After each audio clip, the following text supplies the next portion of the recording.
Los filósofos presocráticos son aquellos, como dice el nombre, que vienen antes de Sócrates. Y la preocupación de estos filósofos es el estudio de la naturaleza. Ellos observan el cosmos, que es tan ordenado, tan armónico, y se preguntan por qué todo es tan maravilloso, por qué hay leyes tan claras, tan hermosas para distinguir unas cosas de otras, y por qué todo está en un equilibrio tan armónico. Entonces, este movimiento que se observa en la naturaleza y esta distinción de cosas que se organizan y se unifican tan bien en el cosmos, tiene que tener una causa.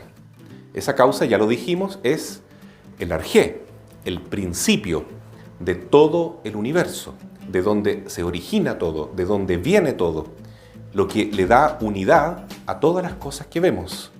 Esa es la pregunta filosófica, por esencia, por excelencia, porque le da una unidad a toda la realidad conocida.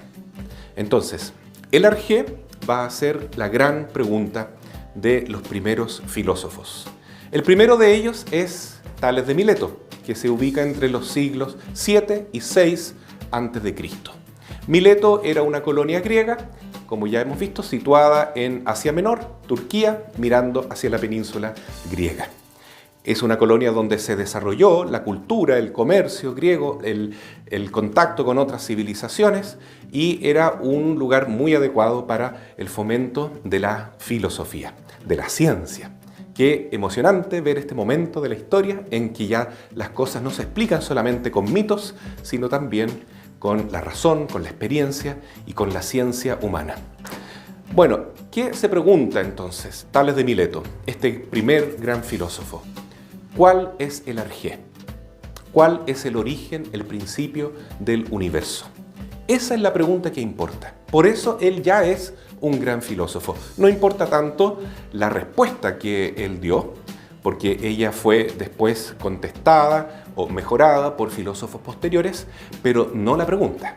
El cuestionamiento filosófico de cuál es el arjé, de dónde se origina todo, eso permanece hasta los días de hoy. ¿Cuál fue la respuesta de Tales de Mileto? Todo se origina del agua.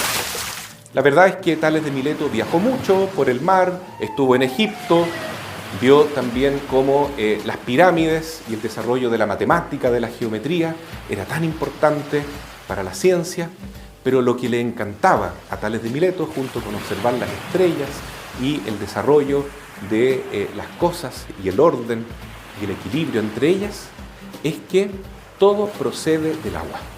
Todo viene del agua. El agua es lo que le da sentido a todo. ¿Por qué? Porque él veía la realidad como muy viva. Todo está vivo, todo es orgánico, todo está interactuando, está lleno de este elemento de ánima, de vida, que justamente se relaciona muy bien con el agua, porque el agua es el elemento de donde surge la vida.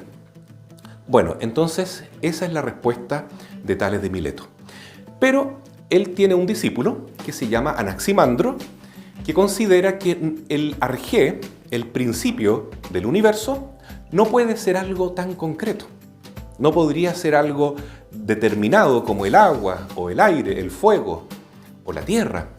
Tiene que ser algo indefinido, algo un poco vago para imaginarlo tal vez, pero que pueda abarcar todas las cosas que existen. Todos los opuestos, lo caliente, lo frío, lo blando, lo duro, lo claro, lo oscuro, todas las cosas que se oponen de alguna manera, lo femenino, lo masculino, lo pequeño, lo grande, todas estas cualidades opuestas de la realidad están en este elemento originario, o arjé, que él llamó apeirón. Apeirón significa ilimitado, indeterminado, indefinido, infinito. Entonces, el arjé es como una energía muy básica, muy originaria, pero que no tiene en el primer momento ninguna manera de determinarlo o imaginarlo, porque ahí está contenido todo. Pero poco a poco se van separando las distintas cosas que conforman este universo, a partir de esta materia originaria que es el apeirón. Tiene otras características interesantes este filósofo, el discípulo de Tales de Mileto, llamado Anaximandro, porque él considera que el mundo va evolucionando. La vida procede del agua, por cierto, pero va evolucionando, tal como lo dijo Darwin muchos siglos después. Pero esta era una intuición, era un pensamiento que surgió de su fantasía filosófica y científica a la vez. No tenía cómo demostrarlo, tal vez, muy bien, pero es interesante ver cómo estos primeros filósofos combinan el pensamiento científico con la intuición.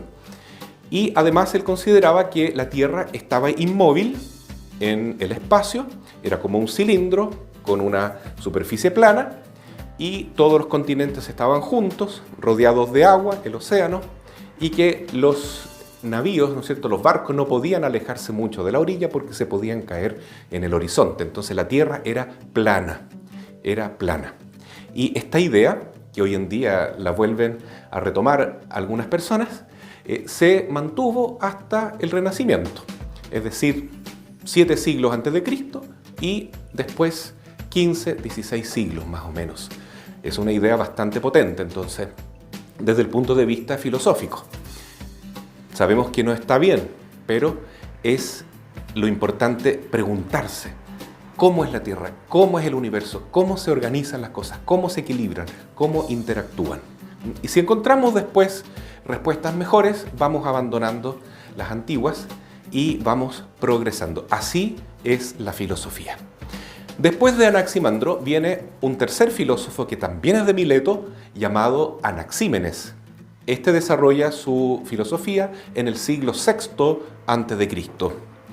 Anaxímenes piensa que su maestro, Anaximandro, es demasiado teórico, utiliza mucho la imaginación, la fantasía y prefiere volver a una explicación más científica, más concreta, más realista, por decir así. Y él considera que el arjé es el aire. El aire es un elemento que explica mejor la formación de las cosas, mejor que el agua, mejor que la tierra, mejor que el fuego, inclusive, porque, dice Anaxímenes, cuando el aire se condensa, forma el agua, y si se condensa más, se transforma en tierra, y cuando el aire se expande o se rarifica, se convierte en fuego. Entonces, para Anaxímenes, la mejor explicación es que todo se origina del aire. Vemos entonces que se mantiene una pregunta. ¿Cuál es el arjé? ¿De dónde viene todo?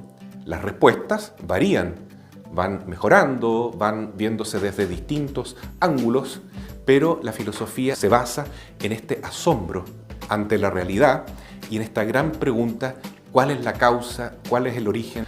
¿Cuál es el principio de todas las cosas que vemos en el mundo?